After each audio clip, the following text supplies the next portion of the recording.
Hello students and welcome to third lecture of financial management. Today we are going to discuss third topic of unit 1. Our topic of discussion in today's lecture will be agency theory. In today's lecture we are going to discuss the following topics. First of all, the concept of agency theory, then areas of disputes in agency theory, then agency laws. The next one is reducing agency laws, then advantages of agency theory, and then last one is disadvantages of agency theory. Here are the objectives of today's lecture. The first one is to develop the conceptual understanding of agency theory. The second objective is to familiarize students with different aspects of agency theory. The third objective of today's lecture is to apply the acquired knowledge in real life situation. And I hope that by the end of this lecture we will be able to cover these objectives. Firstly, I will try to give an overview of agency theory with help of a small video. Agency theory states that in corporate, the management should act in best interest of company shareholders who are having ownership in business. It tends to resolve the disputes between shareholders and the management. So agency theory actually puts emphasis that management in any business should act in the best possible interest to increase business efficiency so that value of shares can be increased, and this will automatically benefit the shareholders.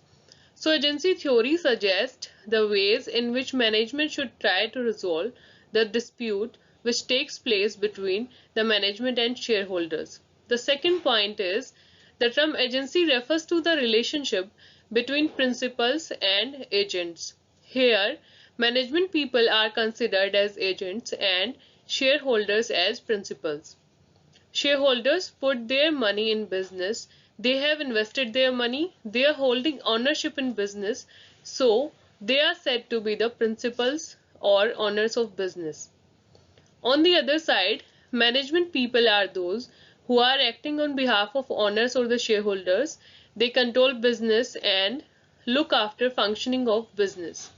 And they are the one who are having full control over business efficiency in long run. So they basically act as agent of the owners. So owners are shareholders and agents are management people. The third point is the principal has entrusted money with little or no control in business process. The agent is the decision maker but is incurring less risk because any losses will be borne by the principal who invested their capital in business. Principal we are referring as shareholders, and as you know that shareholders are having shares and ownership but they do not control business. Business is controlled by management, which is called agent. Management is decision maker and having less risk because they have not invested money. The money is invested by shareholders or the principal, so they have bigger risk. So this is an overview of agency theory.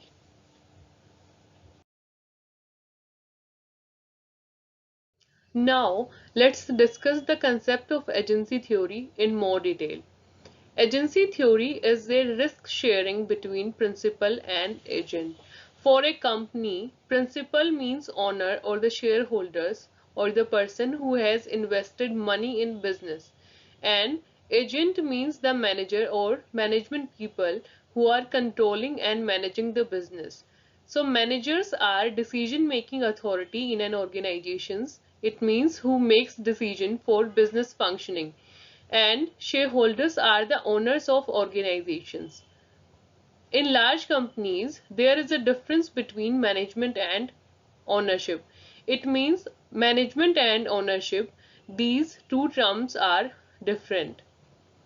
Management is the management people who control and function the business, and owners are basically the shareholders or the person who has invested money in business. This is called agency theory in financial management. Agency theory is a principle that is used to explain and resolve issues in the relationship between business principals and their agents. So basically, agency theory tries to resolve the issues which are raised by principals against their agents, because principals are the shareholders who wants more return on their investment. An agent or the management people are the people who function and control the business. Most commonly, that relationship is the one between shareholder as principals and company executives as agent. So if any conflict arises between the agent and the principal, that is, between the management people or manager and the shareholders and the owner, then that issues will be resolved with the help of agency theory. So basically we can say that agency theory identify and try to resolve the conflict which arises between the principal and the agent of business. This is what we call agency theory in financial management. Now, let's talk about the areas of dispute in agency theory, that is conflict which arises in agency theory. Agency theory addresses disputes that arise primarily in two key areas: a difference in goals or difference in risk aversion.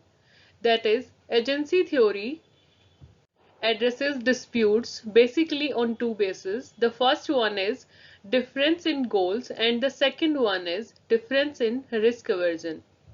Difference in goals means that the goals which are decided by management and principle are different, and the second one, which is difference in risk aversion, it means perception of risk between the agent and the principal are different. For example, company executives may decide to expand a business into new markets. It means management people or the manager decide to expand their business into new market segments. This will sacrifice the short-term profitability of the company, that is, the shareholders will not get dividend in near future because the money is invested to expand the business in new segments. And higher earning in the future, that is, in future the earning will be higher because of entry in new market segment. However, shareholders may place a priority on short-term capital growth and oppose the company decision. That is, shareholders or the owners may oppose this decision of management people because they want dividend in near future. So there arises a conflict between the principal and the agent, that is, between the shareholders and the management key people. Another central issue often addressed by agency theory involves incompatible levels of risk tolerance between a principal and an agent, that is, between shareholder and management people. This can be understood with the help of example. For example, shareholders in a bank may object that management has set the bar too low on loan approvals, thus taking on too great a risk of defaults. So we can understand with the help of this example that differences can arise between two, that is, between shareholders and management people, on the basis of differences in risk aversion. This is how the disputes can arise in agency theory. Now let's talk about the concept of agency laws. So before defining agency laws, we need to define some other terms like principal and agent relationship, which we have already discussed. Let's discuss it in more detail. The principal-agent relationship is when one party, that is principal, authorizes the other party, that is agent, to act on his or her behalf. That is, principal want agent to act on his behalf. In our example, let's take an example. The multinational apartment leasing company That is, there is an MNC which is a leasing company. We name it as principal, authorize you, for example, you are an agent, to act on their behalf. That is, you have to act on their behalf and monitor the property. That is, you have to control and monitor the property of leasing company. Now, this relationship can get complicated and problems do arise when the two parties have misaligned goal and incentive. So there is a chance of conflict or complications because goals of two parties can be different. For example, the multinational company wants to keep the building clean and free from needing renovation. That is, that multinational leasing company want to keep their building clean and they do not want any renovation and they want to lazy to have an enjoyable time. So you as an agent have different goal. You may want to relive your college days or appear to be cool in front of tenants, that is the people who want to live there on rent. To top it off, no one is monitoring your behavior. You can act however you want to act. This can create a big difference between how the principal wants to act you and how you actually act. That is, there is a difference, that is how you are acting, and the principal wants to act you in different manner. So the difference which arises between two parties, so this difference is what we call agency loss. Now the question arises that how can we reduce agency loss? Various proponents of agency theory have proposed ways to resolve disputes between agent and principals. That is, there are various authors who try to resolve the disputes of agency loss between the shareholder and the owner. This is termed as reducing agency loss. Agency loss is the amount that the principal contends want lost due to the agent acting contrary to the principal's interest. It means agency loss is that amount which arises due to the difference between interest of the principal and the agent. Chief among these strategies is the offering of incentive to corporate manager to maximize the profits of their principal. It means that the main solution or the strategy is there by which we can reduce agency loss. The strategy is to corporate manager to maximize the profit of their principal. That is, to give incentive to corporate managers so that they act in favor of principal. The stock options awarded to company executives have their origin in agency theory. These incentives seek a way to optimize the relationship between the principal and the agent. Other practices include tying executive compensation in part of shareholders' return. That is, if profits will be increased, then the management key people will get more salary.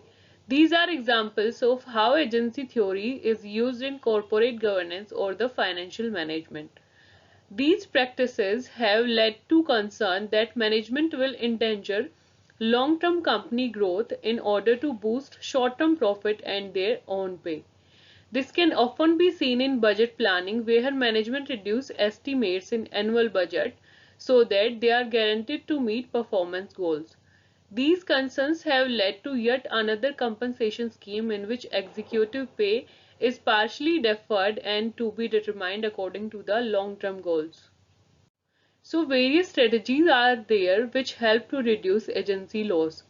These solutions have their parallel in other agency relationship. By help of these strategy, agency loss can be reduced. Here are the advantages of agency theory. The first one is it explains different level of obedience. That is, it explain and define the level of obedience which are done by management key people, and shareholder can identify that obedience and can take action against that. The second point of advantages of agency theory is It leads to agentic state where people obey more when the orders are given with more authority. Under this point, it is stated that if people are given order or responsibility from more authority or more higher level authority, then they will perform their action in best way. The third point of advantages of agency theory is it helps to explain unexplainable actions using the agentic state and autonomous state. That is, it can also explain those actions which otherwise cannot be explained with the help of agentic state and autonomous state. The fourth point of its advantages is it helps someone when they are found guilty. That is, if management people or the manager found guilty, in that way it identify those people who are guilty and the actions can be taken against them. So it is helpful for shareholder in that way, and in another way it is also helpful for management people or the managers who take decisions and control the functioning of business. So these were the advantages or benefits of agency theory. Now we will talk about its disadvantages. So these are the disadvantages of agency theory. The first one is there is another explanation for why people behaved that way using social power. It means it justifies the wrong actions of people done under the edge of social power. This is the main disadvantage of agency theory, as wrong actions of shareholders or the management key people are justified under the agency theory. The second point is the theory is less powerful than the explanation. It means its explanation is more powerful, but in reality the agency theory is less powerful. The third point is the agency theory is more of a description. It means its description is in another way, but in reality the agency theory cannot be applicable. The fourth point is it does not really explain in much more detail than the definition. It means its definition is very precise and its explanation cannot be applied in real life situations. So these were the disadvantages of agency theory. In order to conclude agency theory, we can say that beside its disadvantages, agency theory is gaining momentum for all the right reasons. That is, it has more right reason to be accepted. With markets getting volatile as ever, it means markets are changing day by day. It becomes imperative that both the interest of shareholder and the company are taken care of.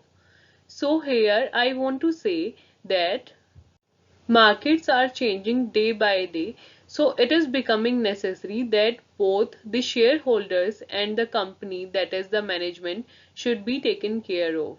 The shareholders should trust the management of the company, that is shareholders who have invested capital in the business should trust the management or the manager or the key people of the company, because they are the one who take decision of the company and go an extra mile to understand their day-to-day business decisions. That is, shareholders should take actions to understand the day-to-day business decisions taken by the management key people.